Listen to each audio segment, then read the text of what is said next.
আবারও ওটিটিতে আসছেন myself Allen Swapan. বিস্তারিত জানবো এবারের সেগমেন্টে। আমি শুনো, লেবু নিয়ে আসো। কি পানি খাবা না? কি খুঁজো?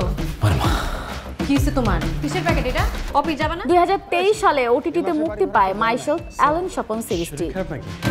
বহুদা ফোনটা নিবে লাইলা। মুক্তির পর বেশ আলোচনায় আসে এই সিরিজটি। মুক্তির পর রাতারাতি তারকা বনে যান গুণী অভিনেতা নাসিরুদ্দিন খান। সাথে বন্দুকযুদ্ধে শীর্ষ মাদক ব্যবসায়ী অ্যালেন স্বপন। 1 বছর বিরতি দিয়ে চলতি বছর ঈদ উল ফিতরে মুক্তি পেতে চলেছে মাইসেলফ অ্যালেন স্বপন সিজন 2।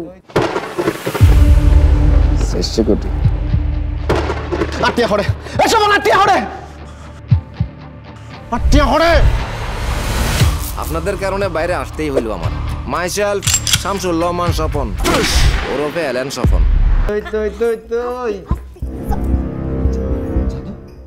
চট্টগ্রামের মাদক ব্যবসায়ী থেকে স্বপন কিভাবে হয়ে ওঠে মানি লন্ডারিং এর মূল হোতা, সেই গল্প নিয়ে গড়ে উঠেছিল মাইসেলফ অ্যালেন স্বপন সিরিজের প্রথম সিজন।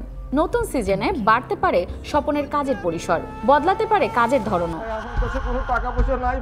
এবারের সিরিজটিও পরিচালনা করেছেন শিহাব শাহীন। আর সিরিজটির মূল চরিত্রে অভিনয় করেছেন নাসিরুদ্দিন খান এবং মিথিলা। এখন দেখার বিষয় প্রথম কিস্তির মতো দ্বিতীয় কিস্তিটিও কি দর্শক মহলে একইভাবে সাড়া ফেলতে পারবে।